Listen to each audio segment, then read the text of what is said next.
good afternoon. I'm Simarpreet Singh from Hartake. How are you all? It's been overwhelming response. I told you before we started that personally, we've got a lot of questions that what's going to happen post-COVID, how's the content going to happen. Last Sunday, humne kiya, and I thought that this is the best platform to reply to. Just take another 30 seconds to tell you all. Yes, we are going to continue with this. We've made a digital platform by the name of Hartake Knowledge Center. You can go to the Hartake YouTube channel and see. We'll be conducting this not thrice a week or twice a week, maybe once a week. We'll define a date. Dr. Menon is there on every Sunday. So he's given us a blanket approval for every Sunday for another couple of months. He said that I will speak 10 to 11:30 is my slot. So Dr. Menon would be there. And in the week, we'll try to arrange. Aaj ka humne 4 o'clock kiya, but maybe the next time would be 5 o'clock or something like that. So that's going to happen. We're going to post videos. Muradian sir ki nahi dalegi, baki videos we'll try to post that.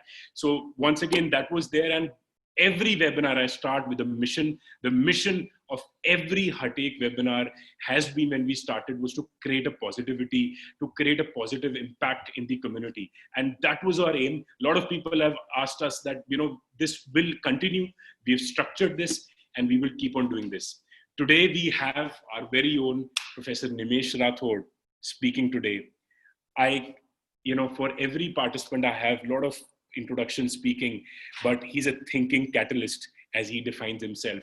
He's a person जो मैंने इतने complex topics, repo rate, reverse repo rate, MCLR, all these jargons जो इतनी easy तरीके से इन्होंने मेरे को समझाए हैं कि till date also I remember. He's a man of few words. He's a man who simplifies complex topics. And as they say, simplicity is the ultimate sophistication. Nimesh Rathod, over to you. All right. Thank you. Thank you, Simar, for those wonderful words. People on this audience, a lot of you know me. So you can give appropriate discount to what Simar said. Simar, of course, is my student and likely to be biased to me. I've been given to understand that we've got some 1,000+ registrations, and God bless. Lockdown can do a lot of things to us. In fact, some of my friends are going to also log in, or probably they've already logged in. And knowing me, they still want to log in and listen to this session. So lockdown people can go crazy, and that's a proof there. Having said this, I think it's wonderful to be back here. As I see the names, the faces pop up in my mind, and I'm so happy to be here. Thanks, Simar, for this wonderful platform. I believe the more we can reach far and wide, the better, because there is a need for people to reflect, to understand, and most importantly, to act. So I think what this lockdown has done is it has given us enough of reflection. It has given us a lot of information overload. It has given us just about too many things to comprehend. Having said this, I think what it is very low on per se is action. Okay, so my belief is that whatever happens, whenever you sit through a webinar, if there is no action following the webinar, then probably you sitting through it has very little relevance except entertainment value. My suggestion is through this hour and a half, even if there is one point which you can take back and act on, our purpose of this webinar would be fulfilled. So here we go. I want to start off with sharing my screen, so I can see the icon here, and I'm going to just do that.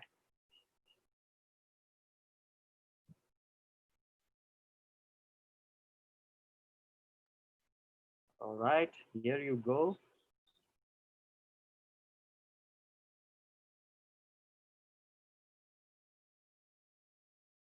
Is my screen visible? Yeah, okay. So here is the first question, and this is to everyone who's attending right now. What have you been drinking or smoking of late? And I know it's a lockdown, I know liquor is not available, but your state of mind is actually, current state of mind is dependent on what you have been drinking and smoking of late. So here you go. If you have been drinking or smoking, uncertainty coupled with social media forwards, coupled with future estimation, kal kya hoga, parsu kya hoga, let me share with you, it's going to be a complete disaster. And I think this is a prime importance that I want to talk about in the real world. WhatsApp forwards are playing a havoc in terms of strategic thinking. You have no clue what you're forwarding, but you actually, whatever you receive, you end up downloading into your mind, and it is playing huge amount of behavioral aspects and change in the way you're thinking. Okay, I have been observing this. Um, I have the luxury of observing this for the simple reason I have been always a follower of trends. I've always tried to see patterns, and I can very clearly see patterns here where if you go back to January, which is when all of this pandemic issue started, late February, late December onwards, there's a distinct pattern of the forwards that you keep receiving on social media, and these patterns are very clearly inclined to make all of us think in a certain manner. I am not a conspiracy theorist here. I'm not believing in any conspiracies, and I don't think conspiracies really. There are no few powerful people in the world who control all of us. But social media forwards can do a massive damage to business thinking. Now, now here is what is happening right now. I don't think anybody is under doubt that there is an uncertainty. Yes, there is a complete lack of consumption. There's no doubt on this. Right now, people are sitting at home or probably sitting in their villages, and the fact is, very few of them are willingly going out to consume. So I don't think we need any economic session to tell people out here that demand is missing, and no two shoots about this. Will demand come back tomorrow itself? Not really, because habits have changed. We all understand that 21 days it takes to form habits. Well, it's more than 21 days now. So the habit to consume has come down. Some of my friends have been discussing that, hey, in this lockdown, I have discovered that the gap between the need and wants is so huge. Now all I'm doing is consuming what I need, and the actual cost of that need is very small as compared to what I would usually consume had things been open and normal. For me to move from my needs to my wants, it's going to be a long road. So we are not doubting that. Having said this, if I couple this thought of demand missing with a WhatsApp video which tells me, well, the world is under problems and 60% of the people are losing jobs and half the businesses will close down and MSMEs will file for bankruptcies. And then I start thinking, what can happen day after tomorrow? And you will always have a friend who tells you somebody or the other filed for bankruptcy. These three put together, you are getting yourself into a depressive mode. I don't think this is the purpose with which you took your education, what you did. For me, this is the time to deliver. This is not the time to get depressed. And I think this cocktail, which you are right now consuming, is a lethal cocktail. My suggestion is that instead of doing this sequence where you're coupling uncertainty with a social media forward with a future estimation or future mongering, if I may use the word, it typically numbs the mind. And when the mind is numb, your current situation and the existing opportunities which may just pop up today and tomorrow, you're going to miss them. What is important is not to be so depressed, because at the end of the day, it's a business cycle. I think we have done enough on business cycles. For most of you who attended my sessions earlier, you know that a cycle is a cycle. It at some point of time turns around. What is important to understand is not when it will turn around. What is important to understand is it is a cycle.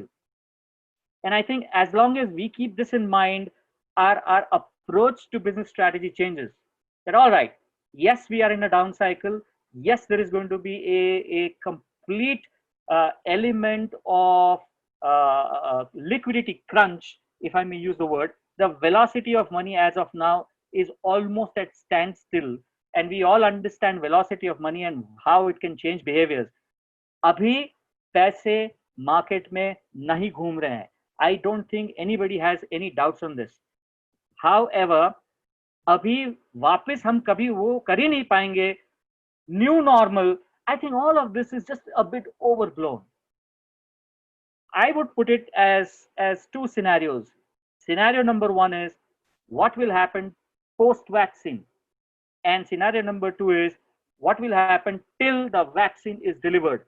And I think these two need to be treated separately as two separate strategies. One is when people get vaccinated, and one before the time they are vaccinated. And I think in your mind as a business, if you do not have that pivotal point or changeover point in economy, you would miss a huge amount of opportunities. Now let's talk about, if not social media forwards and future estimation, what works? And here is my combination, which I would suggest. Get hold of facts. So forget about WhatsApp. WhatsApp has no authenticity indicator. Facts, you'll have to go to the relevant website or to the relevant authority to check. Yes, I think this is where our education comes into picture. The next element while we are sitting in the lockdown is to make assumptions about the future. Can I make some assumptions? What assumptions do I make? Let's say tomorrow or 31st of May, post the lift of lockdown, can I make an assumption of what is going to be the market demand vis-a-vis a normal market? And I think that assumption comes down to saying, what will be the percentage fall in revenue? All right, now we've got something going. Now no WhatsApp forwards will work, because if you start thinking on what probability do I put or what percentage do I put to fall in revenue, you're coming to basic fundamental business principles. I'll give you some examples. A friend of mine heads the Asian markets and the African markets, and typically he was sharing with me that Egypt was all open through and through April. So the rest of the world was under lockdown. Egypt was open through and through April. He was telling me that, Nimish, April was a Ramzan month, so typically a festival month. They are into global selling of two-wheelers. Let's not name companies here. And he told me that, look, in normal festival period months like April in Egypt, if we used to sell 100 motorcycles, this time the demand was only for 20 motorcycles. And that means even if everything is open, even if there is no lockdown, I think one thing is certain, you can expect a fall in revenue anywhere between 40 to 60%, if not more. It all depends on whether you are under essential categories or non-essential categories. Essential categories, again, if you are high value or value for money. We all understand that this is not a time to vend high value for money, high value propositions. This is not the time to talk about luxury. This is probably not the time to talk about taking you to the next level in ultimate luxury. I think this is the time when we focus on value for money propositions. This is the time when you'll say, okay, if my customer is going to have a challenging time at his place or her place, how do I ensure that his immediate needs are met? And if I can do it for free, I would not want to charge it. If I can't do it for free, I would probably want to charge only for the costs. Please understand, we're talking of pre-vaccine period, okay, till everybody gets vaccinated, or at least the majority of people around you get vaccinated. Post-vaccination, there's a completely different set of assumptions that will come into picture. But assumptions is a must. And assumptions are nowhere mentioned in your social media forwards. They don't understand assumptions. In fact, everything is based on assumptions, and yet none of the assumptions are clarified in any of your forwards. Check your forwards and you'll understand. Next part of this combination is risk management plan. So if I'm making an assumption about the future and I'm saying, okay, my sales revenue is going to fall by 60% in the next 2 quarters. Great. Now I'll make some action plan. I'll have a word with my team. I will say, okay, now let's decide what we can sell and how we can sell it and what should be the terms and etc. etc. However, as a part of the risk management plan, at least some amount of time will be spent on saying, okay, what if our assumption goes wrong? What if it is still lower than our assumption? And I think once you start thinking on those lines, what happens is you will start looking at the risks involved, number one. Number two, you will start thinking about plan B. And that is very much in the works as far as the current situation is concerned. Right now, you've got to be busy trying to make assumptions of the future and trying to create risk management plans for each one of them. Remember, till the vaccination, it's a matter of survival. Right now, we're not talking about operating margins of 30%. Right now, we're not talking about massive profitability. Right now, we're talking about survival. Now, for all of those who are in business, please understand, even the ones who are employed somewhere, remember, as soon as this lockdown is lifted, the first hammer is going to come on your fixed costs. And if you're an owner, I think this is the time when you start thinking, how do I ensure that my fixed costs remain under control? For survival, it is minimalizing the fixed costs, which is going to keep you agile. And hence, focusing on the fixed costs for the time being, at least till the time the vaccination is done. My assumption about vaccination, availability of vaccination, and majority of people getting vaccinated, I would put at least 4 quarters, and that means a 1 full year. All right. So for the next 1 year, I think it is the survival plan which has to be very clearly focused. In that survival plan, one thing is clear: you've got to understand where is your fixed cost and how in the world can you minimize it. I would, at this point of time, I've said this time and again, but I never tire of this. I think in a part of your fixed cost, although it is variable in nature, is interest cost. Please focus on what your bankers are doing to your interest. It's compounding interest, for God's sake. Professor Menon has been telling you time and again, this is the largest and the most destructive force in the world.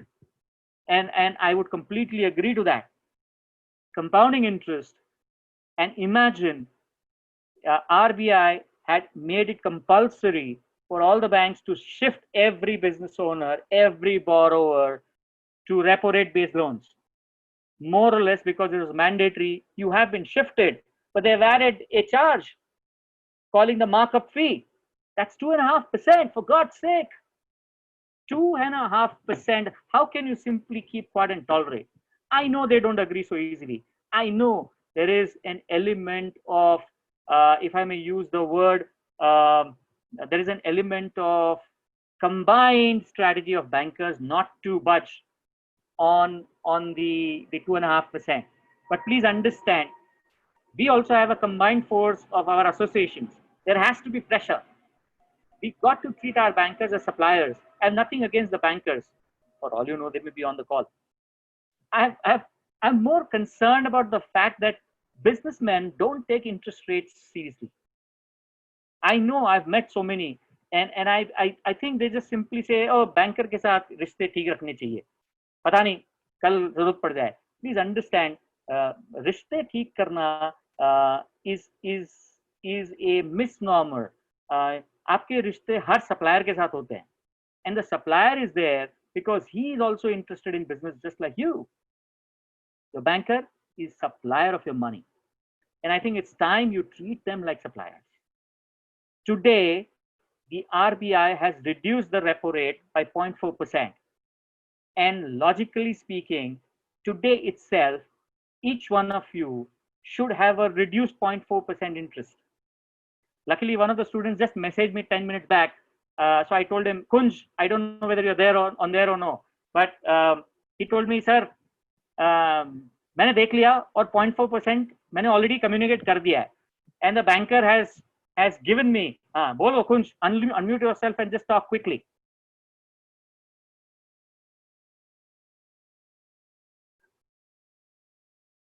Kunj, I've stopped so that you can unmute and talk.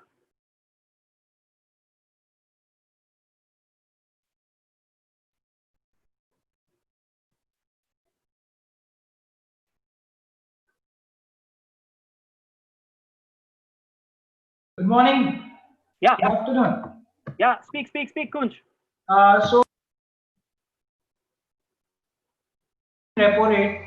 During that time also we reduced the repo rate. We told the banker that we want it to be reduced. And today also we have sent them the mail that we want to be reducing it as 0.4 is being reduced by RBI.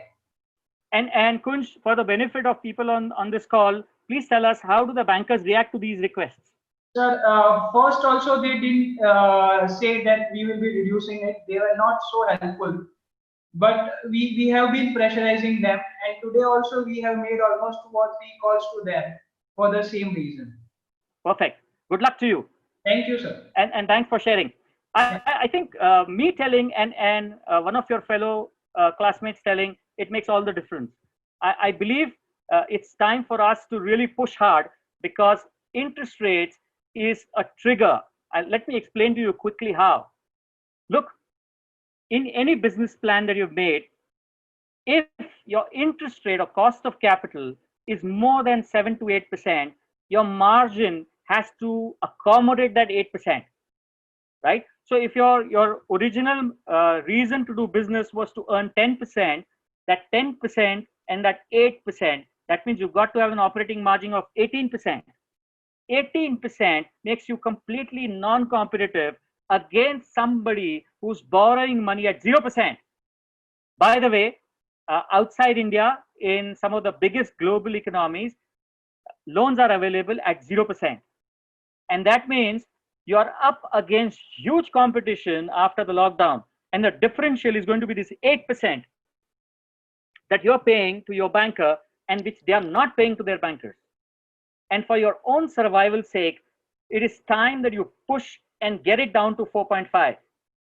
And if you can't, do whatever it takes, because otherwise the lack of demand coupled with massive competition coming from people who have got cheap sources of money is going to put you on the back foot. And that's not only true abroad. That money, as we speak, is being borrowed by businesses that are doing business in India. All you got to have is an office there, or probably a corporation there, or a presence there, or probably a banker who's smart enough to get you or source you foreign funds. Of course, I warn you, there is a risk that you take along with it, and that is the currency risk.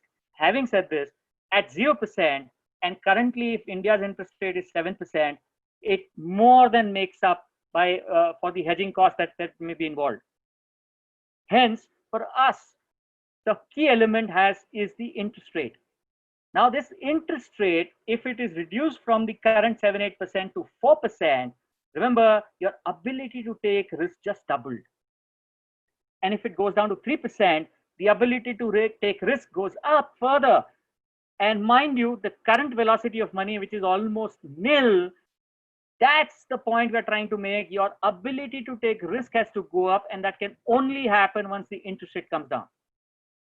Our inflation rate is already down. Unfortunately, our interest rates are not. And to me, this is the forum, and thanks Simar for bringing in so many people out here. I urge each one of you to really push hard and get the bankers to really toe the line. We got to treat them as suppliers. Coming back to our point, this interest rate reduction, which RBI has been consistently playing for, mind you. So full marks to RBI for that.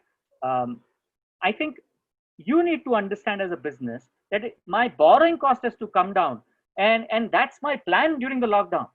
If I can do nothing else and simply reduce the borrowing cost, oh, for God's sake, don't talk about moratorium. Moratorium doesn't reduce the interest rate. Moratorium only increases the compounding, because that interest which you don't pay gets compounded every month. Reduction in interest rate is what you got to fight for. And there is no substitute to reduction. Coming to our point, start thinking about assumptions of the future when it comes to demand. Yeah, by the way, at this point, I would also want to bring in that there is a lot of emotion around everything that we do. So all the social media messages make you emotional. Suddenly you're patriotic. Suddenly you are anti-Chinese. Suddenly you will say Mera Bharat Mahan. Suddenly you will talk about Make in India. For God's sake, if you look at business, you need to keep aside the melodrama and come down to the basics and the fundamental facts. If my cost of borrowing is lower, if my cost of procurement is lower, if my customer is healthy in terms of buying capacity, if I can ensure that he gets what he needs at the price that he needs, I will remain and survive in the business. No amount of flag wavering is going to make me survive. And I think that's what you got to do here. Taking the discussion forward, remember, this also is a heady mix, because you will be busy making assumptions, and you have to recalibrate these assumptions as time moves forward. For example, you made an assumption that next 3 to 4 quarters there is going to be lack of sales or lower sales. All right, but let's say the vaccine is discovered in exactly 6 months from here, and that means they start the first shot of vaccination all over the world. The first 5 lakhs, let's say, get vaccinated all over the world 6 months from now. Suddenly, the risk-taking ability of people go up. You don't understand that it's not actually the vaccine inside your body, it's the mere presence of vaccine which will get people to start taking risks again. Remember, right now, what is missing in the global economy is ability to take risks. And you got to wait for a point when people want to take risks all over again. Vaccination is one simple point. There are a lot of measures to find out whether people are ready to take those risks. I just told you one. Okay, I want to share some facts. What is the world up to while we were sitting at home? So let me share this graph with you. And this graph has changed a little, but it has only changed for the better in terms of numbers. Okay, this is India's foreign direct investment. Now, everything that I'm quoting from here on is either sourced from tradingeconomics.com. Most of you would have heard this from me earlier, in case you've forgotten. And some of the economic data points have been taken from yardeni.com, YARDENI.com. And this is for you to track those indicators in the future as well. So this has come from Trading Economics. Mind you, you will be surprised. Me, you, and everybody has been in a lockdown for the whole of 2 months starting March. And guess what? India is sitting on the highest stockpile of foreign exchange reserves ever to be held by us since independence. Now, how can this happen? What's the number? 48 lakh crore dollars. In short, $48 trillion. That's the foreign exchange reserve that we're sitting on.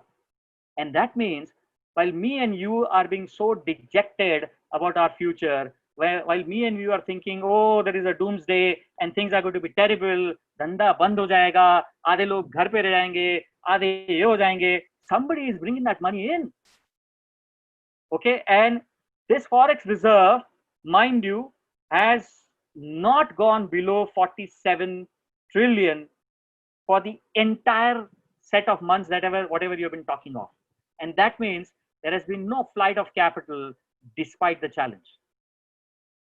What does it tell you? It simply tells you dollars are coming in. And that means there is something missing here. How come somebody is bringing in dollars into India when all of us are sitting there negative? I'm just leaving this number for some thought to you. Okay. Let's go forward. I know some people are putting some numbers. Remember, you just need to put zeros in the correct order and you'll get the same, at the end of the day, the same answer. And move forward. What we're trying to tell you is we're sitting at the highest FDI results so far. Now, of the foreign exchange reserve of 48 trillion, 3.8 trillion is just FDI. So after all this, will India substitute China? Will we have all the factories getting relocated from China to India? All this anti-China feeling that we are talking about, and mind you, these are all WhatsApp forwards. All this anti-China, blah, blah, blah. will it bring Chinese manufacturers or American manufacturers into India? You've heard one, and that is a German shoe manufacturer who's relocated, and that's it. Apple was thinking of partly shifting. Okay, and this number tells you all: 3.8 out of 48. NRIs, the people who we are exporting since time immemorial, are still sending far more money back home than foreigners via FDI. And then, of course, this is a big number. When we talk about shifting of factories, we are missing out on one point. We are missing out that we are capable of manufacturing things on our own. We don't need an American manufacturer to shift the factory so that we start manufacturing. The real risk takers are sitting in this webinar. And if you look at this number of external debt, it tells you the same thing. This is how the corporates are right now thinking, okay, is there a way we can borrow money so that that money can be utilized by us at a much lower cost than what the bankers are giving? And shall we start manufacturing and really go out and make it a point to start manufacturing instead of forwarding messages about, okay, let's make India great and let's buy local, etc., etc. You guys got to make the local stuff. I don't think you're doing a great duty by forwarding those messages. If you just take a 5% risk of saying, okay, what do I do now? And I'm so happy to have received some of our erstwhile manufacturers saying, sir, I've started manufacturing masks and I've started manufacturing hand sanitizers. Perfect. What stops you? I think there is huge opportunity out here. I want to show some numbers more, and I don't know whether you guys will get it. Some of you will get it, and I'm going to throw the question at you whether you got it or no. Let's keep looking at these numbers a little bit more. So here's another number. For all those who think India's, yeah, I've seen this message, and 1,000 people have asked me my opinion on this. Has India done enough of stimulus? And then there is a comparison of how America has done stimulus 10% of the GDP. Germany has done 30% of the GDP. But India seems to have done very little.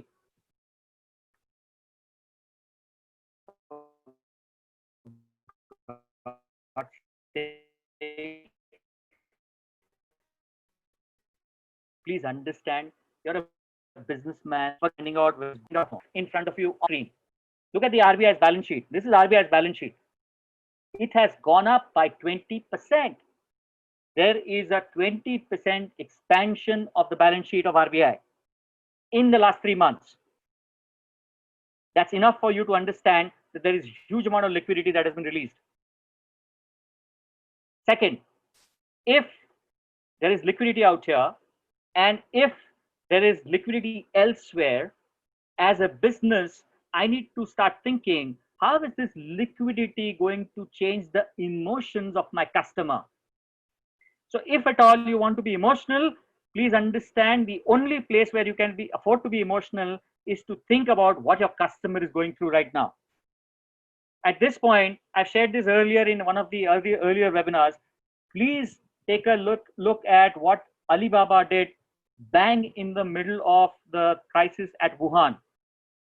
They came out with 3 announcements or 3 or 4 announcements. Announcement number 1, none of our 27 offline stores in Wuhan will remain closed even for 1 hour. So earlier they used to be open for 12 hours.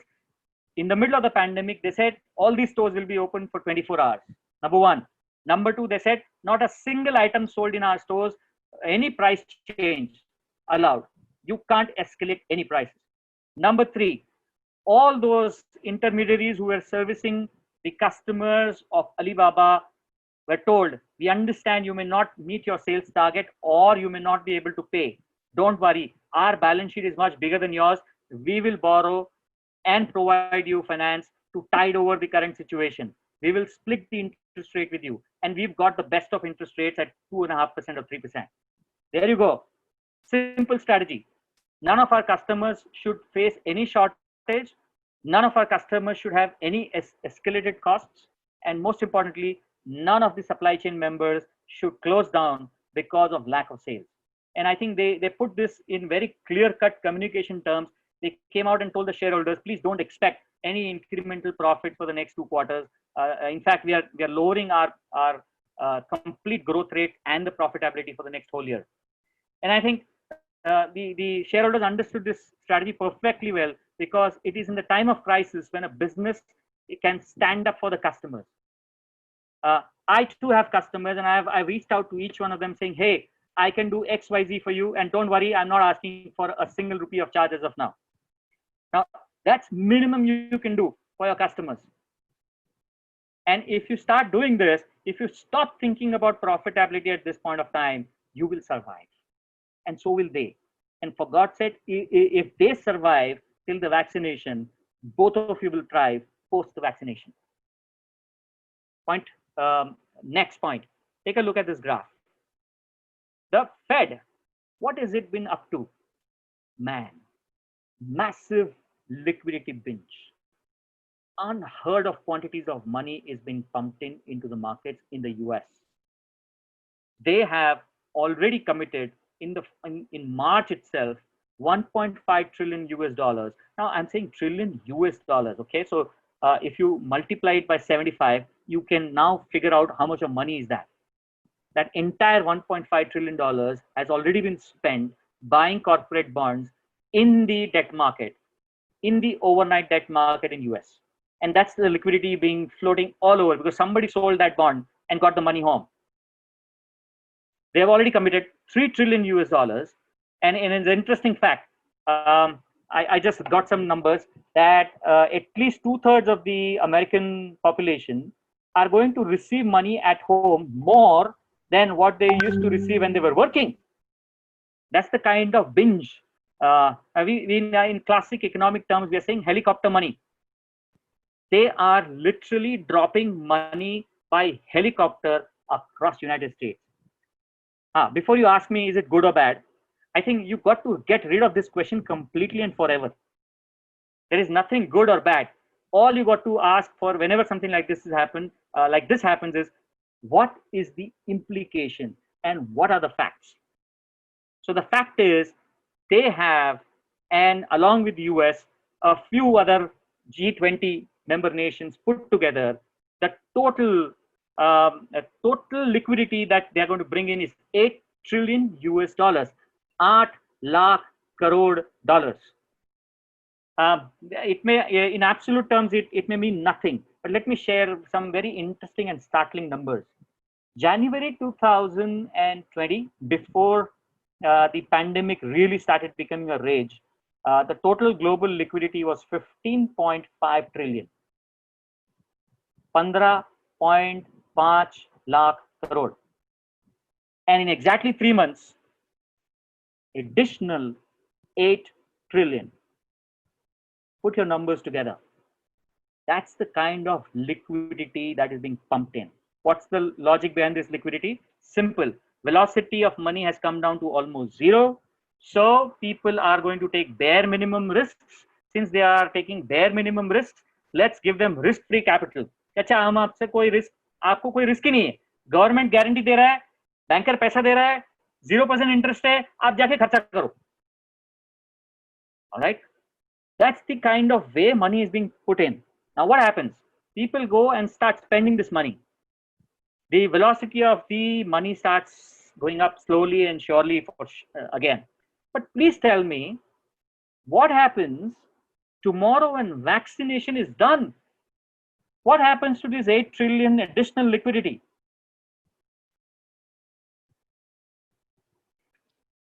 I would love to have some written responses to this. Simar, please help me read them. Yes, sir.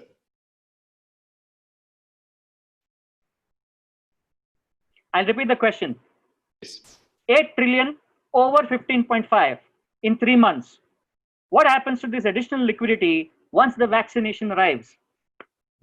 So majority people are answering the inflation would increase. Massive inflation. Thank God they still remember some of our sessions. Higher inflation. Okay, yes. So I think it's a very clear-cut game here. all this liquidity, which is simmering at the seams across the globe, can't stay away from India, will creep into India either through the stock market or through the debt market. Government of India is already borrowing from the foreign markets via government bonds. So all of this liquidity will come into India. And at some point of time, once vaccine arrives, people are ready to take the risk. There is liquidity waiting out there, and you're going to have a massive boom. And interestingly, whatever strategies which were working from now till vaccination become a constraint post the vaccination. So that means you got to be very, very alert on this. Liquidity is already here. You can't do anything about it. तुम उसका कुछ नहीं कर सकते. There is no question of whether it is good or bad. It is here. And this liquidity will knock at your door in next 8 to 9 months or probably 10 months. Who knows? And by that time, if the vaccine is already arrived, all this liquidity will turn into massive risk-taking binge across the globe, including India.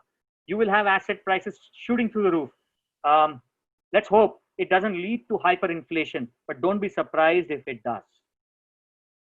And that means the assumption that last time when US printed and spent, there was no inflation. So this time also there won't be any inflation. I have a counter argument to it.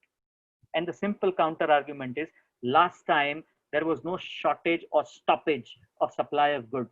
This time we are in a lockdown globally. And that means all this extra money has no matching good supply. You have 50% more liquidity in 3 months, but the good supply still remains this. Probably it is down lower.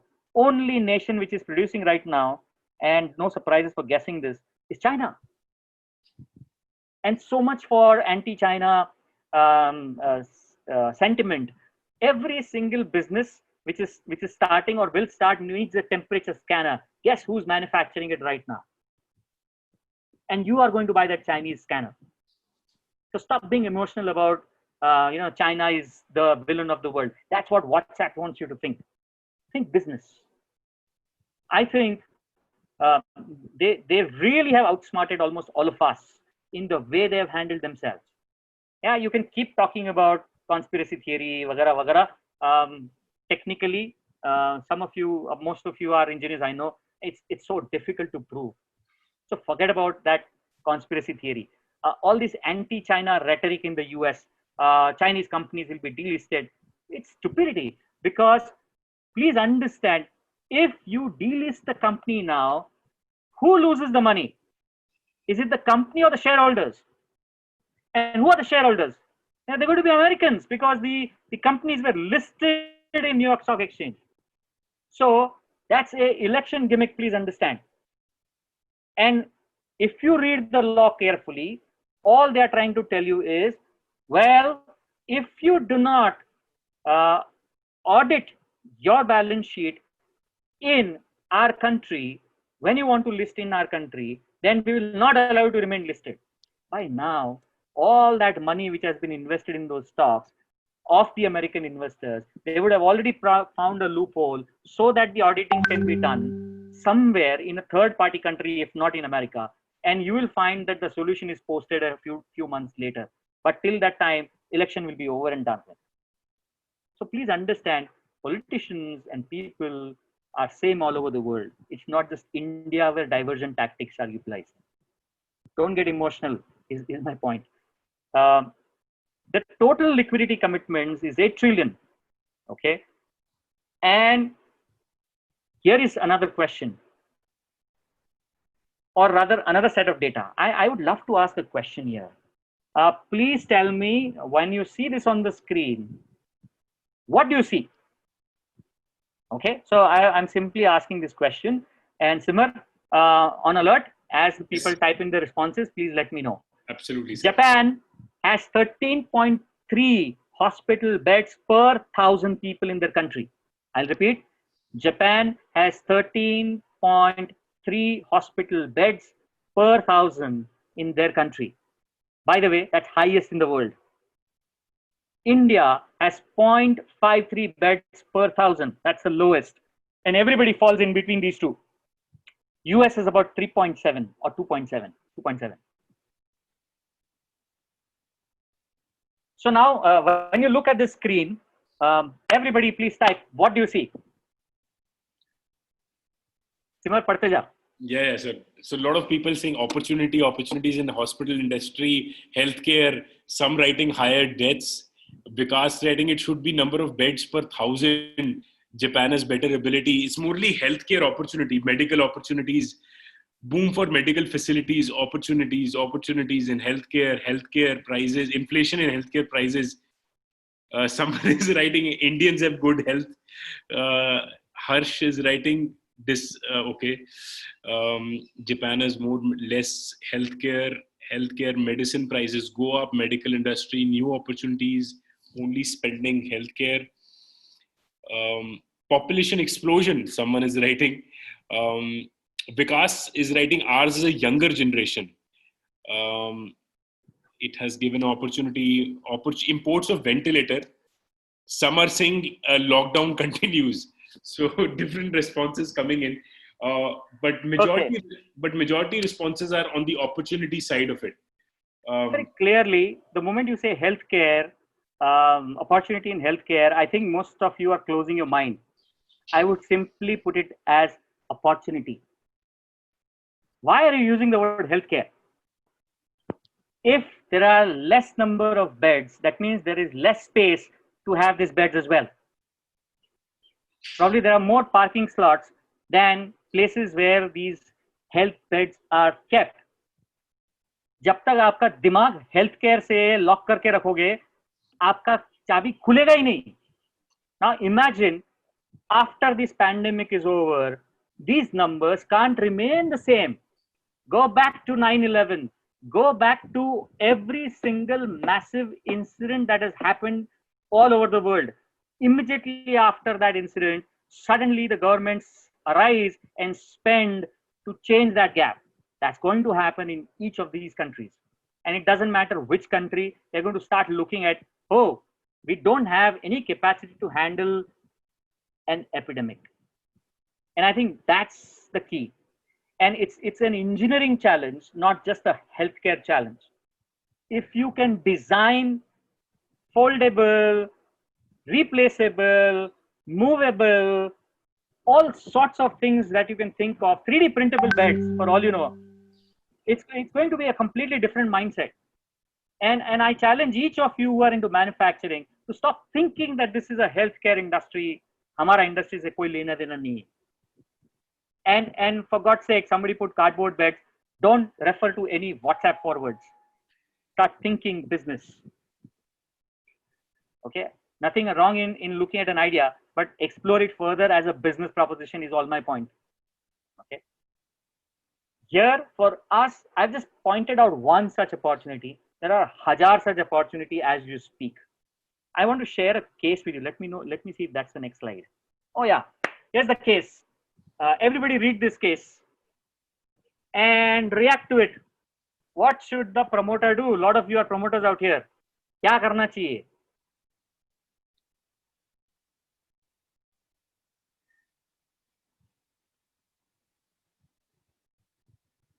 A business has uncertain demand for products post lift of lockdown. The product, if demanded, so it is not is demanded, if demanded, it can sell millions, else the entire capital is lost. आप लोग अगर ये business proposition आपके पास आया है, how will you react to this?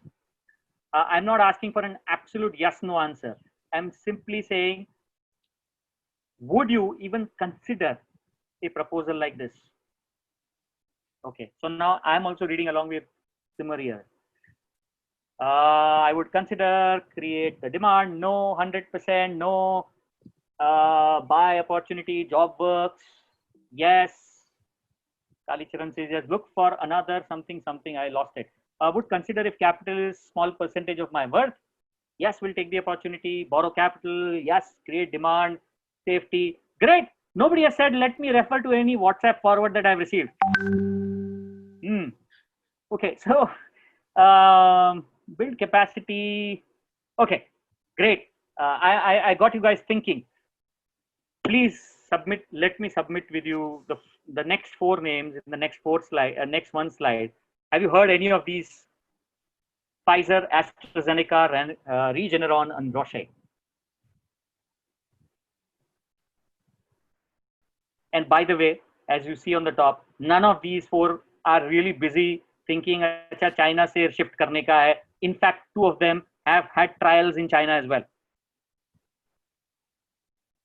And what are these four doing? They are actually sitting on the same case. This is precisely the case in front of them. Each one of them is working on a product which, if it succeeds, will sell in millions and millions. But if it fails during the trial, the entire production goes to waste. Guess what they're doing? They are, unlike most of us, not waiting for the lockdown to lift. So I repeat, okay, don't get swamped by the whole emotion here. Focus on what I'm trying to make you think. These guys, when they are looking at the case, they are not waiting for the lockdown to lift. They are already making their assumptions. They have already committed money on the table. They are already busy, manufacturing vaccines, which, if they don't succeed, will be dumped. So Pfizer has already done it. AstraZeneca is already doing it. So AstraZeneca is tied up with Oxford, and Serum Institute of India in India is their partner. And they are really putting their heads together saying, अच्छा इसमें risk लेना पड़ेगा, कितना लेना पड़ेगा, अच्छा कितने million बना के रखने चाहिए, अच्छा नहीं हुआ तो फिर क्या, अच्छा तो वो फेंकना पड़ेगा, ठीक है. That's business. You know, they're not sitting down saying, अच्छा हमारा कल क्या होएगा, गवर्नमेंट हमारे लिए कुछ सपोर्ट नहीं कर रहा है, एमएसएमई का तो प्रॉब्लम है, अपने यहाँ पे तो जीएसटी कम भी नहीं हुआ, चाइना तो सब कुछ अच्छा बना रहा है. You know, they are not into that. They are simply saying, this is the opportunity. Okay, what do we do? Should we do this? Do I take the risk? Should I go this? Can I invest? What is my plan B? So if you go back to my earlier point, I said, check the facts, find out what are the assumptions that you want to make, have a risk management plan. This is precisely what they're up to. Each of these four manufacturers, which I was just mentioning, is actually building up their case for a particular set of vaccines. In fact, Pfizer has gone on a massive risk-taking binge. They are actually tying up with a German company which is basing their vaccine on a platform which has never ever worked before. It's called mRNA. Read it up. And more than the healthcare and the vaccination part, I think it's the business risk part which is worth learning. How a business promoter thinks about risk taking. Where does he spot the opportunity? What kind of risks he's ready to take? What is the backup plan that they make? And what is it they're doing right now when everybody else is sitting tight? And if you start tying up with our foreign exchange reserves, you will also understand that a lot of Indian promoters are also doing that. Otherwise, we wouldn't be sitting on 48 trillion. Which means you will have to start thinking, what are the risks you want to take? Number one. Number two, what is the risk management plan you have in mind? What are the assumptions you want to make? And most importantly, what strategy before vaccination and post-vaccination? I hope it makes sense, all of this. I've tried to keep it as simple as possible. India has been doing a lot. So by the way, this was just one of the opportunities which I was talking of. Okay. But you know, half of the audience I know will say, sir, पर हमारे industry में तो कोई है ही नहीं, सब तो बंद पड़ा है. Travel industry वाले क्या करेंगे? But mind you, India में risk लेने के लिए सबसे पहले तीर्थ यात्रा ही होती है. And I'm not joking. So you ask any businessman, the moment he starts thinking of risk, first he'll say, चलो वैष्णो देवी जाके आते हैं, यहाँ जाके आते हैं, वहाँ जाके आते हैं. That cannot happen till there is somebody who will help them take them there. So it doesn't matter which industry you are in. You got to stop thinking कि अच्छा अभी धंधा 1 साल तक 2 साल तक बंद ही रहेगा. That's stupidity, because it's a cycle. At the end of the day, the cycle will turn. And mind you, this time the turn is going to be vicious because there is a huge amount of liquidity, and a huge one at that. Because this liquidity is unprecedented at the global level. Okay, what has India been up to? Quick type, India में क्या क्या हुआ है?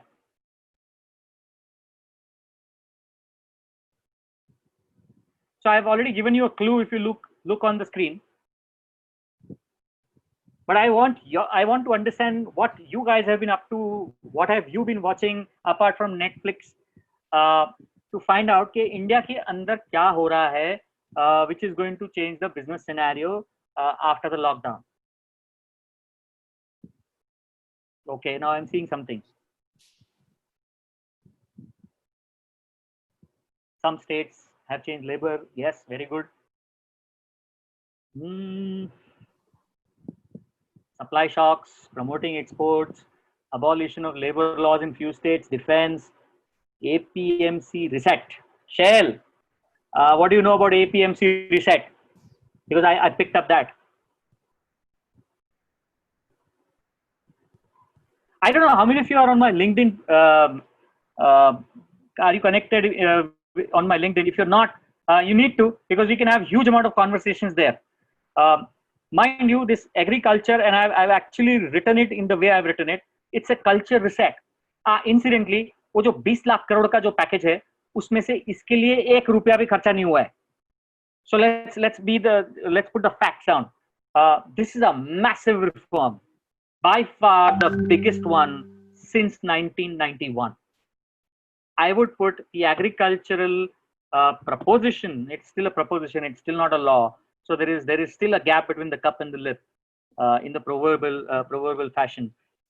But it is a 1991 movement as far as agriculture is concerned. Now again, like healthcare, don't shut off your mind saying, "Acha, हमारा industry तो agriculture नहीं है." Because forget about agriculture. It's an opportunity. Is all I'm trying to tell you. Whether you're into manufacturing or services or transportation or whatever you are in, what's the opportunity? Very simple. Essential Commodities Act, which was a massive constraint, and you've heard Professor Moradian, the guru, and he's talked about bottlenecks, and I'm sure he's talked about bottlenecks a lot. This was a major bottleneck as far as agriculture and contract farming was concerned, because Essential Commodity Act prevented any farmer from selling anywhere else except the regional wholesale mandi. So much so that the wholesale mandi became a massive monopoly. It's such a huge monopoly that, mind you, and be careful, but the fact is that APMC set of guys who are businessmen like you and me, they almost fund, I may be wrong on the percentage, that I'm right on the intent, they fund 50% of the political funding. And so they won't give up without a fight. And that's why I feel this is a major one. It's such a major reform that if it actually goes through, I won't be surprised if we will have a new political prime minister candidate. And the last time somebody took such a big risk was Mr. Atal Bihari Vajpayee, when he declared the Golden Quadrilateral, and he never came back as the PM. Such is the risk. So let me explain what it is. When you dismantle the existing power and authority, you have massive resistance. Right now, the APMC, or the Agricultural Price Committee, okay, is a monopoly which buys from the farmer and supplies to the rest of the country. They're doing a great job in terms of their supply chain ability. So let's give the credit to APMC for being so massively organized that they really reach goods and services to far and wide to the country. Without them, probably we would still be struggling. They're like a post office kind of structure. But a farmer had no choice but to sell there, and there lied the problem. Second, contract farming had to be between the farmer and the company, which was not allowed because the states dovetailed their agricultural laws based on the Essential Commodities Act. Now, what has been proposed is the Essential Commodities Act will be changed, and a lot of those items which currently are under the Essential Commodities Act will be taken out of Essential Commodities Act, and the only time when the government intervention would happen is in terms of national scarcity and not otherwise, which is a completely different paradigm. Which means a farmer is free to sell to anyone he wishes to. Not only that, there is another fresh law which has been brought in, which allows interstate trading through electronic means of these commodities. So a farmer sitting in Ludhiana can sell his wheat to somebody in Orissa or Andhra Pradesh via electronic means wherever he gets a better price. Simply meaning you suddenly will have a demand supply natural levels finding each other. Wherever the price shoots up, somebody can come from somewhere and sell it and keep the prices under control. What's the flip side? The flip side is you will still have farmers who will not understand this law. You will still be having people who will be misled by one way or the other, because those guys are very sharp. Having said this, I think what it simply means is that contract farming is just around the corner. I remember in one of our classes, one of the students had said, "Sir, ये पतंजलि वाले आके हमसे जमीन खरीदना चाहते हैं." They have actually offered a lot of landowners land on lease for next 50 years or so. Now you understand what they were doing, right? So they were already preparing for contract farming. Contract farming is just probably a stone's throw away once the legislation happens. So wait for the legislation. But this is going to permanently change contract farming, logistics. Anybody who's into cold chain or wants to get into cold chain, probably this is the best time to think of it. Storage of goods across, and now we are GST, so that means already the tax structure is simplified. So you can grow anywhere, anything anywhere, and sell anywhere. And that means the entire food processing industry suddenly opens up. Food processing industry, the biggest challenge was sourcing of material. They can't import material, they will have to buy local. If they have to buy local, they have to follow local laws. The local laws were very, very skewed. This agricultural reset can really make a difference. It can actually, if things really go as what we think they will, it can actually mean that the farmer will suddenly not be dependent on food inflation to increase the money supply. He will actually be able to increase the yield to increase his money supply.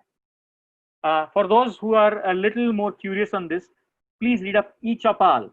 Have you heard of this? eChoupal, eChoupal. It's a company under ITC, and they have been doing this contract farming for almost 10, 12 years now, right? They already have a massive business model in place. So it has been tried and tested in India. Okay, and you don't have to really reinvent the wheel. You just need to read up a little bit more. It's a massive, massive opportunity for sure. Whether it is logistics, processing, transportation, storage, cold chain, it's huge. Labor reforms is just started, tip of the iceberg.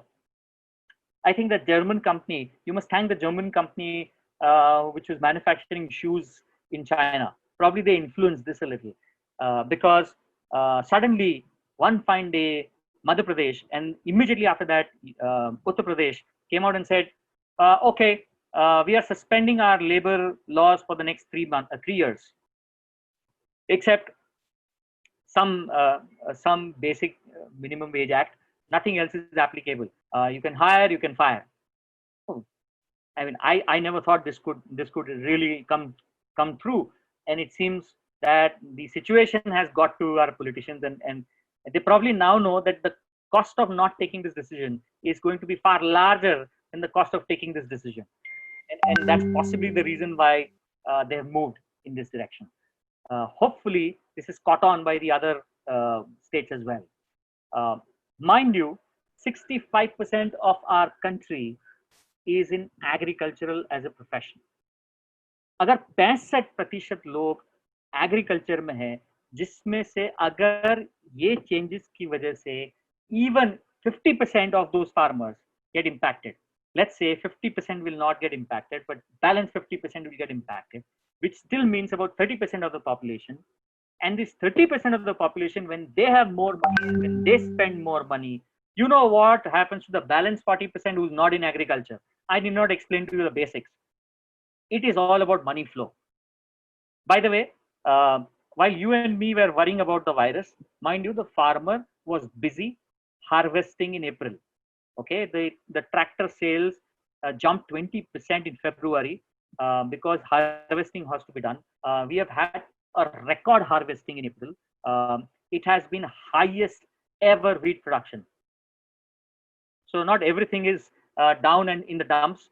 वो खाली हमको WhatsApp की वजह से आदत हो गई है ऐसा सोचने की. The numbers are pretty good when it comes to agriculture, which only means that this money flow will start flowing to you in about 6 months from harvesting. So April plus 6 months. Do your maths. Also, it is important to note that while you and me are sitting inside at home, out there in the villages, the sowing has already begun for the next crop. All right, and the Kharif crop sowing has exceeded what it was last year. So that means there is a massive amount of sowing which has already happened, which is obviously great news. It simply means time and again, हर बार जो rural India का बंदा है वो हमारे GDP को आके बचाता था, इस बार भी वही बचाने वाला है. And please remember, if you are selling any goods or service in India, you got to identify which is that closest path of money flow where you should be present to make sure that you tap this money flow when the farmer decides to spend that money. Instead of saying हमारे घर तक कब आएगा, there is no we are under GST now. That means there is nothing which stops you from picking your bag and reaching out to somebody who is in Timbuktu and start talking to him about starting to sell your products or services wherever they may be in India. Okay, so Simar, we have about 15 minutes. I think it's good time for us to take and invite people to ask questions. Absolutely. I think you can just put it all the questions in the Q&A box, a lot of which have started coming in, sir. If you allow, if I may ask. Yes, I am ready. Yeah, so you mentioned about repo rate. Today, RBI has reduced the rate. Pranav Vora has a question, but the bankers, they have more bargaining powers. You mentioned that it is a supplier, treated as a supplier, but banks have more bargaining powers. They're least bothered about our account. In such case, what do we do? I'm dealing with Bank of Baroda. Okay. So I'll put it in simple words. They have more bargaining power as long as you do not think you have more bargaining power. It's all a mental game, please understand. They are more desperate to have you than you are desperate to have them. And I've been saying this time and again. And in our classes, we have discussed this. If it's a state-owned bank, how do you treat them? Threaten escalation. Move up and down, and you do all sorts of dramatics, whatever it may take, for them to realize that you're serious. चाहिए तो 2-4 account फालतू के जो है बंद करो, जो savings account उसको अभी हम बंद कर रहे हैं, अभी हम ये पहले तो ये सेविंग्स अकाउंट बंद करो, because suddenly the warning ball starts ringing for them when you start closing something in that branch. Okay, escalation is the key when it comes to government-run banks. If it is private sector, there is much better option of threatening to move away to competition. And escalation may not necessarily be restricted to regional and zonal and national. It can also mean that threatening to go to the ombudsman. There is a law, please, each one of you, Vikas, I forwarded it to you. Maybe you should push it in the group as well. There is a complete banking ombudsman law. वो आप लोग को सबको by heart होना चाहिए. क्योंकि a lot of these bankers are taking us for a royal ride. They are not supposed to do a lot of things which they are doing. Mind you, I'll share a quick case with you. मेरे साथ हो चुका है. The RBI reduced the interest rate. So at that point of time we had MCLR. So MCLR went down by 1%. SBI, let me name the bank. SBI did not reduce the interest rate in my case by 1%. Why? Because they increased the spread, and they just did not bother to reply to my mails. They said, "नहीं, ये तो हमारा काम, ये तो हमारा internal decision है. आपका spread has been increased from 0.2 to 0.6.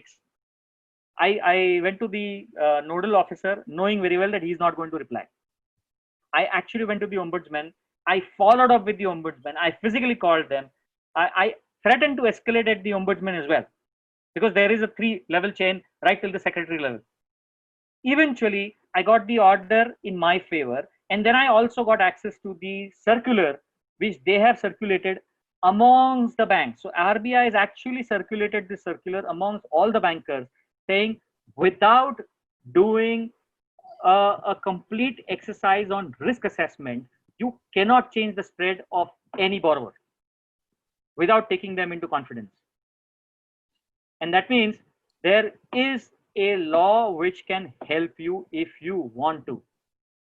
And as long as you think नहीं banker को छेड़ना नहीं है, वो तो फिर क्या मेरा चेक बाउंस नहीं होने देता है, वो ऐसे ही पास, तो ठीक है, फिर आप दीजिए, आप 8% भी दीजिए, 9% भी दीजिए, your customer will pay, and some point of time you will pay. Yes. There's a follow-up question on that only, that our rate of interest is it applicable on term loan or the CC, and also that our rate of interest is linked to the repo rate already. So do we need to write an email or it will automatically happen? Well, it should. So let me answer both the questions. Any loan that you take, okay, will be based on repo rate. Typically, it is called external benchmark. So let me warn you, some of the bankers may have a different benchmark, external benchmark like MIBOR, okay, but most of them will have repo rate as an external benchmark. The problem is not the repo rate. The problem is what they do in the compensation of the fall in repo rate. So automatically repo rate will go down, your interest rate has to go down. What you got to check is they have not played the mischief by increasing something else. That's what you got to challenge. Most of you did not challenge when you shifted over from MCLR to repo rate, did you? Because they introduced 2.5% as a markup percentage. Why should you agree to that? In fact, you still have option to challenging that. Okay, markup हमको देना ही नहीं है, आप लगा क्यों रहे हो? It basically defeated the RBI's purpose. Anyways, at least today's 0.4% should directly come to you. Okay. Sir, there's a question by Dishant. He says that which countries are getting funds without interest? What mechanism is behind interest-free loans? Loss of lender? Who compensates in that case? कौन पूछा है? Sir, this is Dishant Mundra. Dishant, क्या फर्क पड़ रहा है यार? तुमको 0% मिल रहा है तो ले लो ना. But just for your information, US में they have reduced the interest rate to 0%. They are wanting people to borrow and tide over the existing crisis. So who's footing the bill? Obviously, the Federal Reserve. Federal Reserve is printing and lending money. They have printed. Incidentally, they've printed in 1 month so much money, which they did last time in 3 years. 3 साल में 2.5 trillion. 1 महीने में 3 trillion. Mr. Jay Parekh says that, sir, can you please share your views on government infrastructure spending? I think they have set aside 1 lakh crore on agri-infra. And I believe that's a very interesting space. Because if they really, I think from whatever I've heard and seen, I think they're very clear. For the next election, it's the rural voter which is going to make a difference. It always is the rural voter which makes the difference. But for the next election, the government will do whatever it takes to ensure that what happened after the demonetization and in the rural space does not happen post-COVID in the rural space again. And if you're looking at infra, I think you would love to look at agri-infra, because that's the place where money will flow. I don't know whether I've answered your question, but nevertheless. Okay. Sir, Amit says that, his name is Amit Shah. So I have to say Amit, which is very, very powerful name he has. Yeah. So Amit says that MSME loans up to 20%. So banks will take advantage with their clients by not giving 20%. Yeah, they can, see, why would you say banks will take advantage? I would say the client is stupid if they don't go and ask for it. यार बिना मांगे तो माँ भी खाना नहीं देती है ना, तो ये तो बैंकर है. How many times you've gone and on your own given a discount to the client because you've got cheaper raw material? So there are some clients who will ask for a discount, and there are some clients who don't. So whoever asks, you give. Whoever doesn't ask, you don't give. Sir, Vinish Advani says, sir, what are your views on food packaging industry? Super future. Get ready for a massive opportunity next year. So don't start thinking, acha 6 mahine mein kya hoega. Remember, next 6 months is all about survival. For God's sake, for the next 6 months, don't lose any of your men. Don't lose any of your employees. Do whatever it takes to hang on to them. They will be worth it after the vaccine comes in, because you will need double manpower after the vaccine comes in. So Vipul Agarwal has a question. He says that we have a loan with National NBFC, but they are not reducing the interest rate. Is there any solution in that case? Threaten to move heaven and earth. I think this is where all your networking comes into picture. Local association के साथ बात करो. मतलब थोड़ा तो आप धमाल करो ना. जब तक आप इंडस्ट्री में मिलके धमाल नहीं करोगे ना, ये सब चीजें होने ही वाला नहीं है. This is a cartel, and you've got to really put pressure on the cartel. So a lot of questions coming on gold. So what is your view on gold rates, and what is your overall take on the gold? In one simple sentence, gold is a hedge against the dollar. So please understand, उसको दिवाली, शादी, Holi, Ganesh, whatever, Akshaya Tritiya, कुछ लेना देना नहीं है. Whenever the dollar falls, gold rises. Now, mind you, with so much of liquidity in terms of printed dollars coming into the marketplace, at some point of time, this liquidity is going to bring in inflation. Whenever that inflation kicks into US, dollar will go weak. Whenever dollar goes weak, gold goes up. And that relationship never changes till there is an alternative to gold, which so far is not evident.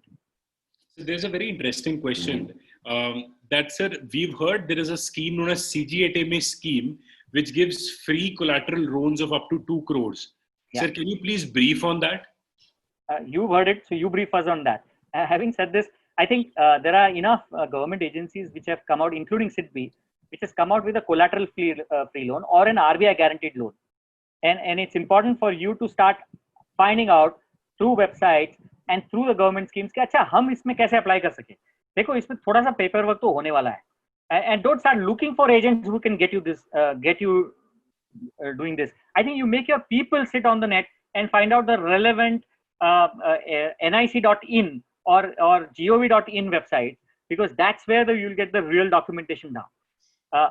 Very clearly, if you are an MSME category industry, under most of these sectors where you are already an existing borrower or a stressed borrower, you will get a specific amount of money under collateral free, because that collateral will be guaranteed by the RBI, and the banker is happy to give it to you because RBI वो सब risk उठाएगा आपके लिए.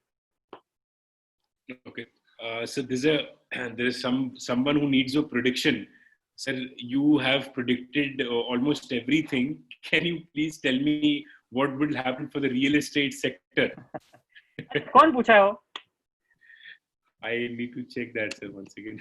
Anyway, okay. Whoever has asked this question on real estate, I'm throwing an open challenge, okay? And this is for every person on this group, which is a real estate businessman or a businesswoman. Here's a challenge. Will you be able to market your real estate properties like a commodity?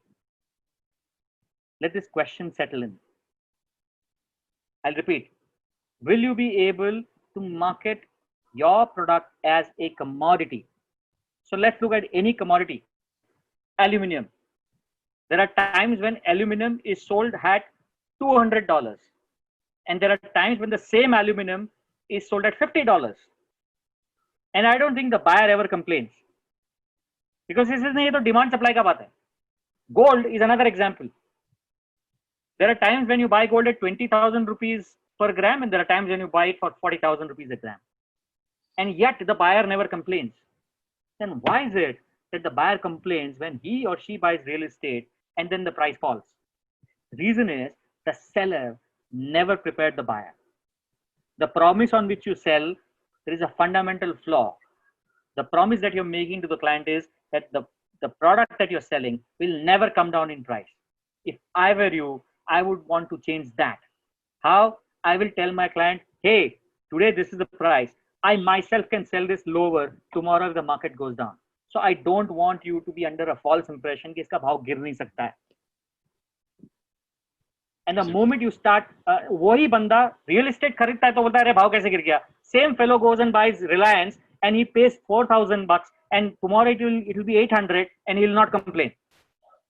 So just to add on, Ajay Jain says this exactly. He says that I marketed my real estate product as a commodity, slashed rental value by 30% for year one of rental, and closed out on 2 deals during COVID, during lockdown. Okay, well done, Ajay.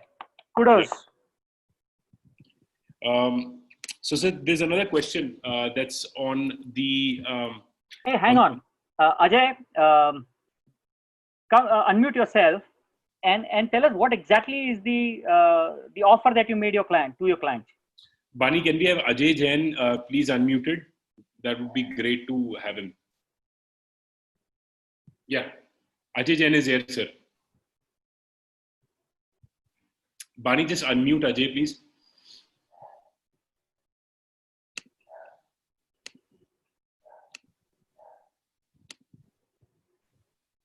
Yeah. Yeah, he's Ajay, हाँ बोल. Unmuted. Yeah.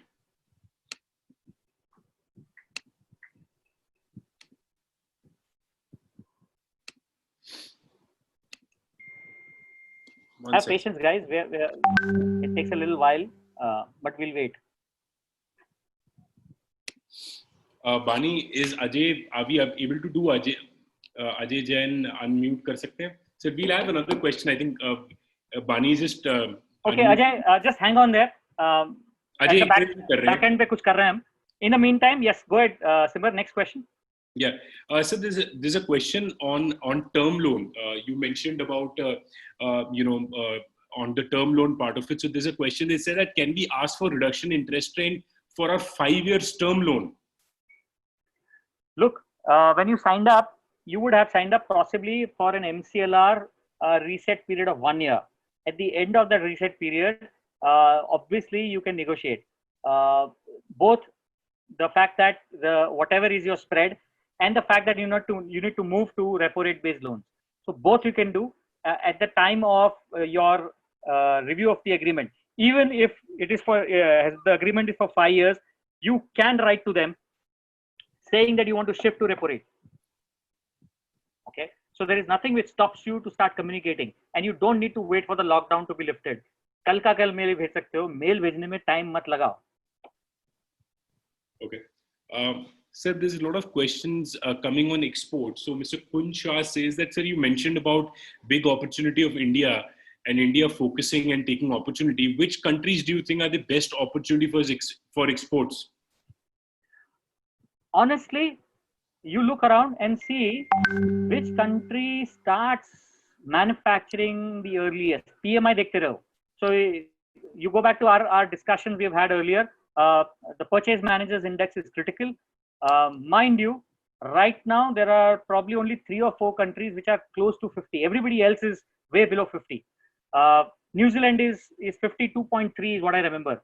So that means New Zealand is still consuming. China is 49. By the way, I want to talk a little bit about China before I take the next question. Stop talking unnecessary negative unless you feel negative about China. Don't get influenced by your WhatsApp forwards.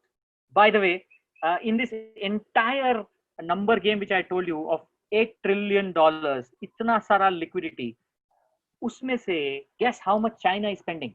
You'll be shocked. It is not even $500 million. They are less than 0.5 billion. And that means they are doing exactly what is expected as far as economics is concerned. They will have the least amount of inflationary effect because they have given the least amount of stimulus. They're going exactly against the grain. they have never followed the global herd mentality. अभी कैसा है, हम सब ये देखते हैं कि India में कम और हेलीकॉप्टर मनी देना चाहिए. How many of you understand, and most of you have given the right answer, liquidity आएगा तो inflation आएगा, तो फिर liquidity क्यों चाहिए? I think it is more about getting guys to take risks again. In India, liquidity doesn't bring the risk. Safety brings the risk. Community feeling brings the risk. I think the risk-taking capacity आने का हमारा जो culture है वो अलग है from the West. In the West, you make money free, they will start taking risk left, right, and center. In India, if you make money free, they will borrow and save, and you don't want people saving more. Even the bankers save. So when RBI reduces the repo rate, they still borrow under LTRO and deposit with RBI. So ये mentality अपना है. It's a different mentality from the West. Stop looking at China negatively. Start learning from how it is being ahead of the curve all the time. They've really massively used technology. If I compare China and US, I don't think US has been able to leverage the technological edge which they had in handling their own population. Otherwise, they would not have 1 lakh deaths. Otherwise, they would not have 12 lakh infections. You will have to grant it that जो हमको लग रहा था कि वो brutal lockdown है Wuhan में, अब हमको लग रहा है कि चला वही होना चाहिए था सब जगह. हम तो वही कर रहे हैं. India's strictness in lockdown has been the highest, and that means whatever you were criticizing them, later on you start doing it yourself. And this is precisely what I'm trying to say. They are probably going to consume most, if not the highest, but they will be one of the highest consumers in times to come. Their inflation levels would be the lowest. Okay. Sir, Ajay Jain is unmuted. Yes, Ajay. Yes, sir. We'd love to hear what happened. You can hear me? Yes, yes. Yes, sir. So this happened exactly after listening to you, to be very honest. And once you mentioned that, start treating your product like a real estate office or a commodity or whatever you have as a commodity.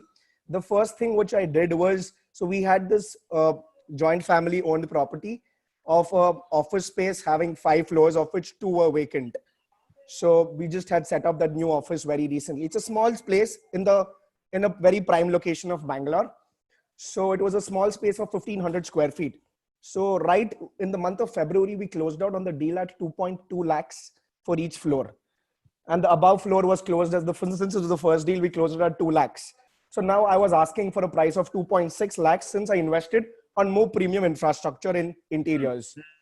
So the moment I realized that, yes, if I am sitting here and waiting for another 1 month, 2 months to pass by, I will probably make the same amount of money. So instantly I slashed the price to 1.8 lakhs for the first year. And I told the tenant, the next year the price is at 2.2 lakhs. If you're fine with it, we have a deal. So I'm cool with it. There's no broker involved. I'm not losing any business right now. And I've closed out on a real estate deal immediately during a lockdown. Fantastic, Ajay. Congratulations to you. And this genuinely happened purely because of treating it as not as, okay, fine, I've invested premium in my interiors. All of that, I kept it aside. Right now, it's a commodity. There are 1,001 properties available. And also one more thing which I discovered was a lot of people were lousy during this time. And people weren't marketing their property well enough. I was on my toes in doing this. And at the same time, I discovered there's a massive opportunity right now as companies are migrating from premium spaces to a little bit more economical spaces. So there's huge demand. There you go. See, all I'm trying to tell each one of you on this group is, there are massive opportunities everywhere. If you start being emotional in your thought about the customer, अच्छा अभी customer सस्ता ढूंढ रहा है, अच्छा customer migrate कर रहा है, अच्छा customer के पास पैसा नहीं है, अच्छा customer को क्या कर, the more you think about them, the more opportunities you'll see. Okay, wonderful, Ajay. Thanks for sharing that. Thank you so much, sir. Thank you. Sir, Pranay Surana has a question. He says, when all these years we're facing a structural NPA problem, then why are we encouraging so much low-cost, low-risk debt? Well, honestly, the NPA has got very little to do with whether it is low cost or high cost, because the borrower had no intention to pay, and that's why there is an NPA. So I think it's the ability to sniff out the willful borrower who never wanted to pay, from somebody who's got into a business problem and hence cannot pay. I think that ability or that skill is missing in our lenders. And that is why right now you have an opposite impact. So they are not giving lending, they're not lending to anyone. क्योंकि उनको समझ में नहीं आता है कि कौन सही है या किसका intention ठीक है किसका नहीं है. And I think that skill level is missing as far as the lending sector is concerned. I don't know whether I answered you, but all I'm trying to tell you is इससे MPa का problem बढ़ने वाला है ऐसा जरूरी नहीं है. आप अगर इसको इंटरेस्ट रेट को आधा टका भी कर दो, जो नहीं देने वाला वो नहीं देने वाला है, जो देने वाला है वो आधा टका भी दे रहा है और 5% भी दे रहा है. बट प्रॉब्लम क्या होता है, अगर वो 5% बैंकर को दे रहा है तो वो कस्टमर को 5% ज्यादा चार्ज करने वाला है, and that makes him less competitive. As simple as that. Sir, how many more questions? We've run out of time. So I thought I am okay if you want to conclude. I am okay if you have questions. मैं तो I can keep talking.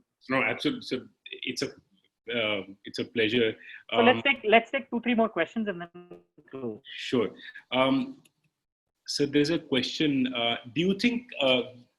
Can you please throw some light on this stimulus package? A lot of questions coming on stimulus package. So I've just summarized and just asked you that your thoughts on stimulus package. That's it. I'm not going to take any speculative questions here. Okay. So let me put it this way. 3 lakh crores has been set aside for MSME for guaranteed automatic loans. I think that makes sense. There are a lot of people who will get an automatic 20% increment on their existing working capital limits without any additional collateral. I think that's for you to go out and utilize. Because अभी के time में आपको अपने आदमी पकड़ के रखने हैं. Please I am saying this again कि 1 साल में डबल आदमियों की जरूरत पड़ने वाली है, तो इनको कैसे जाने दे सकते हो अभी? That will to short term thinking that अच्छा चलो ले ऑफ कर दो. Unless it is unavoidable, you don't want to lay off even a single person. And when you don't want to lay off, you need more working capital.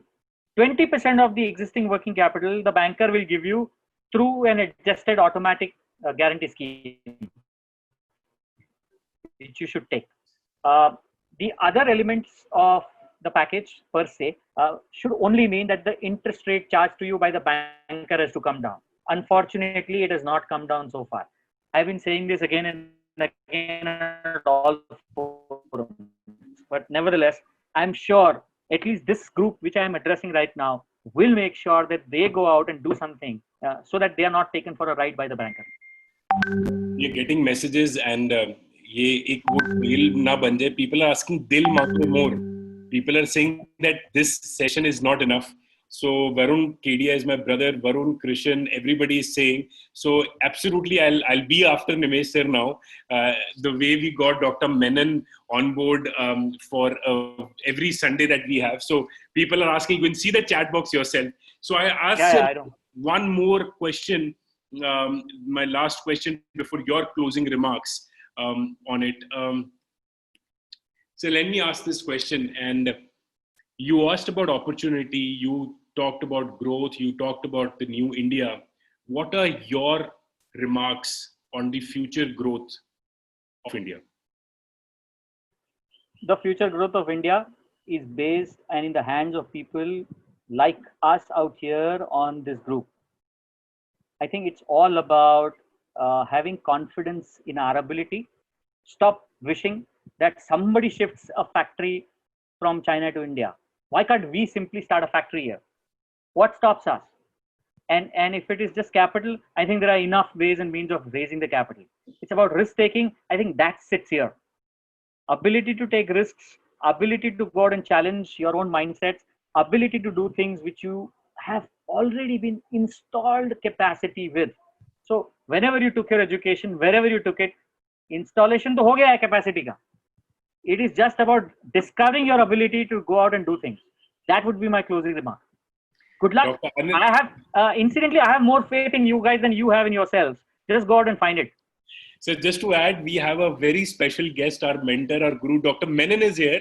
Hello, Dr. Menon. So he's saying, keep Menon sir, and God bless you, Nimesh sir. It was a fantastic session. So Dr. Menon is also here, who's speaking on Sunday, 10 o'clock, 10 a.m. What do you have to say, sir? Do we do a joint session between two gurus, Nimesh Rathod and Anil Menon? Do we have that? Professor Menon मेरे गुरु हैं, तो मैं उनसे बहुत कुछ सीखता हूँ. So I would always be happy to be a part of the audience listening to him when he's taking a session. No, it's a pleasure doing a joint session anytime. I have been I think listening Menon to sir is Nimesh here, sir. sir. I have been listening to Nimesh sir. Hats off, sir. Superb, superb, superb. Thank you, sir. Thank you. And I've heard such great reviews about your session कि मैं खुद I was happy to be here on this. I said अगर Menon sir इतना सारा कर रहा है तो मुझे एक बार तो जाना चाहिए.